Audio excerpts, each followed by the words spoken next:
The Beatles Magical Mystery Tour is not just an album, but a song and a movie, and is one of the most playful works of art the Beatles have ever produced. Today, we're going to show you 10 very interesting facts about the Beatles Magical Mystery Tour. Let's begin. Magical Mystery Tour is a movie. In the film, the Beatles go around the countryside of England in a bus with ordinary people, and along the way, strange things happen to them at the hands of magicians, also played by the Beatles. It's 52 minutes of pure randomness, paired with a psychedelic aesthetic and soundtrack. People either love it or hate it. Paul got the idea for the film from Ken Kesey's Merry Pranksters, who traveled around the US in a rainbow school bus with a group of fellow hippies, spreading the word about LSD. Paul also wanted to combine this concept with the bus tours that happened in England. Paul says the following about developing the idea for the film. John and I remembered mystery tours, and we always thought this was a fascinating idea, getting on a bus and not knowing where you're going. Rather romantic and slightly surreal. All these old dears with the blue rinses going off to mysterious places. Generally, there's a crate of ale in the boot of the coach, and you sing lots of songs. So we took that idea and used it as a basis for a song and the film. There was no main script for the film, and much of it was improvised. The film was shot with only a few loose sketches and handwritten ideas, which Paul called the script. Furthermore, it was only when the actors got on the bus that they realized they would be improvising most of the scenes. The lack of organization is one of the main reasons why the footage ended up being so random, causing the film to ultimately be a chaotic mess. The film aired in black and white when it was released. The color television had only come out 6 months prior to the air date in Britain, and few households owned one.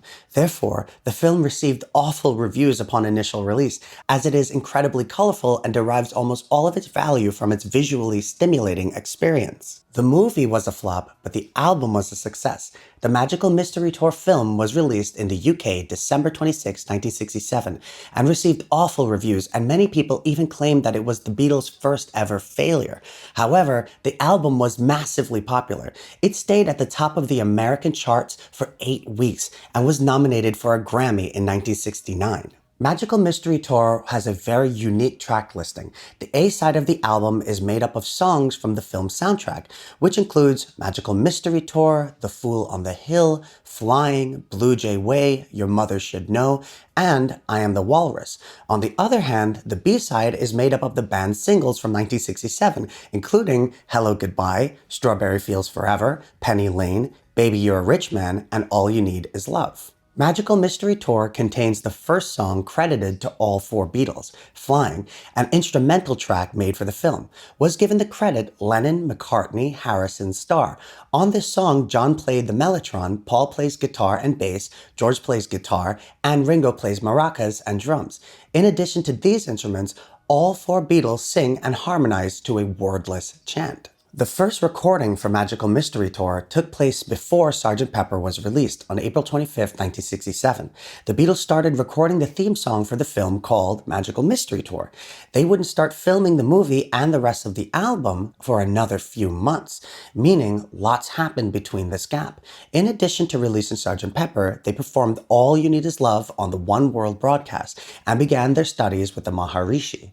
Paul finally convinced the band to pick up Magical Mystery Tour a few weeks after the death of their manager, Brian Epstein. There is a debate about who the walrus is.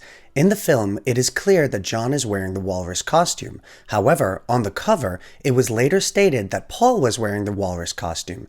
This would account for John singing "The Walrus Was Paul" in the song Glass Onion on the White Album. Additionally, on the track listing in the inside of the cover, under the song I Am the Walrus, is a line that says, "No, you're not."